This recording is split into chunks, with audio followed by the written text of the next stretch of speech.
One of the more fascinating moves in the transfer portal so far, former Oregon receiver and running back Seven McGee has announced his commitment to Jackson State University. Hello, everybody. I'm Reubenking, publisher of the Transfer Portal CFB.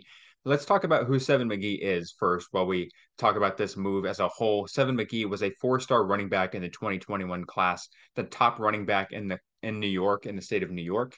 He was one of the top 10 running backs in the entire class. He has been committed to Oregon since April of 2018, decommitted in September, then returned his commitment to Oregon once again that November and signed in 2020 during the early signing period. I mean, this kid had all the expectations on him. He was compared to the likes of DeAnthony Thomas and Kenyon Barner. He grew up watching those guys. He had so much potential in high school. He showed all the elite speed that he had, the hands, just the quick footwork. Seven McGee was an absolute star in high school. His highlight reel speaks for itself. He had top end speed like nobody else in the 2021 class. And it was easy to compare him to those greats at Oregon because if you're an Oregon fan of the last dozen years, all you know is speedy running backs and receivers. And he just seemed to fit the bill. But when he came to Eugene in 2021, with Mario Cristobal in town as the head coach, he never seemed to have a chance in that style of offense, a ground and pound sort of offense that would wear out defenses, not a lot of deep downfield shots. He didn't seem like he fit the bill. And so at the end of last season, after his freshman year, where he kind of battled different positions, he started at running back, then switched to slot receiver in November, I believe. He decided to enter the portal at around this time last season, but after talking to Dan Lanning and the new coaching staff, he decided to return for 2022. But this season, Kenny Dillingham comes in as the offensive coordinator. He's talking up the offense as much as can be in spring. I was there as a reporter with Ducks Digest on Sports Illustrated in spring camp.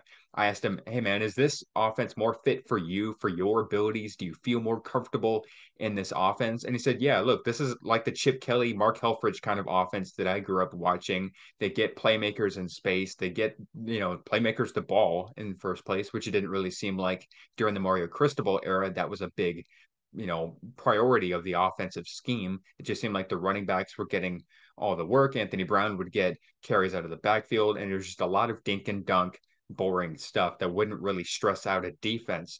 But on this offensive team, with all the playmakers like Troy Franklin, Dante Thornton, Chris Hudson, Chase Cota coming in, the tight ends like Terrence Ferguson, this was an offense that was due to put up numbers and be a nightmare for opposing defenses. And Seven McGee was expected to be a big part of it in his first full season as a wide receiver. But again, he never really got the chance that he deserved. This should have been his time to shine with the Oregon Ducks.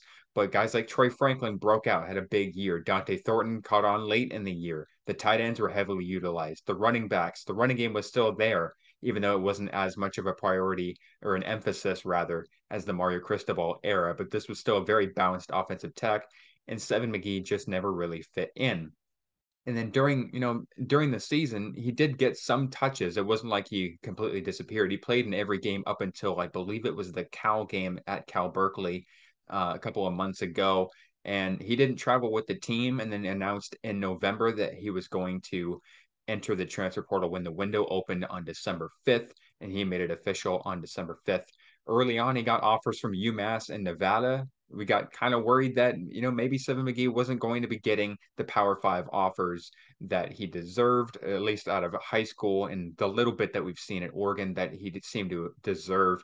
He got a visit at Miami very recently, visited his old coach, Mario Cristobal, in Coral Gables, but made a very shocking announcement just yesterday, December 13th, 2022, he is committing to Jackson State. And this is a really interesting one because if you look at the comments on his post on Instagram and on Twitter from Hayes Fawcett was the first one to announce it, everybody had the same comment. Does he know Deion Sanders is off to Colorado? Does he know he's not there anymore?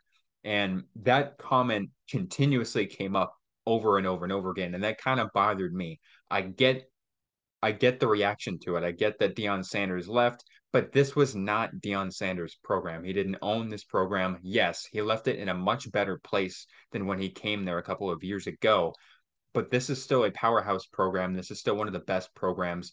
A lot of the coaching staff is still going to be there from just this season. TC Taylor, the wide receivers coach, is going to be taking over as the head coach, which is the guy that Dion wanted. So, the culture, the winning culture, the recruiting, the transfer portal, all of that stuff is going to stay relevant for Jackson State at the FCS level.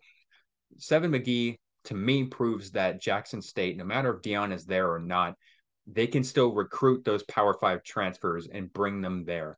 And this is a really good fit for Seven, particularly because they had a really good receiver room with Shane Hollywood Hooks, one of my favorite receivers at the FCS level. Dallas Daniels, he's a fifth-year senior, likely going to be moving on. They have Kevin Coleman, who is a 5-star, another guy that shocked the world by going to Jackson State. Two-way consensus number one, Travis Hunter, again, shocked the world by going to Jackson State. We shouldn't be saying this over and over. Shocking the world by going to Jackson State. Jackson State deserves the respect for getting talent like this, for getting playmakers like this. And for Seven McGee to be in this receiver room, to be a guy that they didn't really have this season, a guy that can take the top off the defense, a guy that you can put him in any situation in end arounds, swings, and screens, throw the ball downfield. He can carry the ball out of the backfield. There's nothing really that is uncomfortable for Seven McGee on the offensive level. I mean, the guy's a complete workhorse. The guy is a player. He works hard. He knows his worth. And this is a guy that should be able to get a lot of opportunities at Jackson State for this offense. Of course, we got to figure out what the quarterback situation is going to look like. Shedeur Sanders possibly going to Colorado along with his dad to Boulder. But regardless of who the quarterback is, regardless of who's calling plays, Seven McGee is a guy that deserves touches. He's a guy that deserves to get the ball in space. We didn't really get to see it much in Eugene. I think Jackson State is a great opportunity for him. And it's a great statement that Jackson State deserves the respect as a recruiter, as a program that can attract Power 5 guys and can attract guys that want to win and guys that want to compete. And Jackson State is no stranger to winning because they are about to go for their 13th win of the season in the Celebration Bowl against NC Central this weekend. Seven McGee is sure to be watching that one to see what kind of a fit he can expect to have going into next season.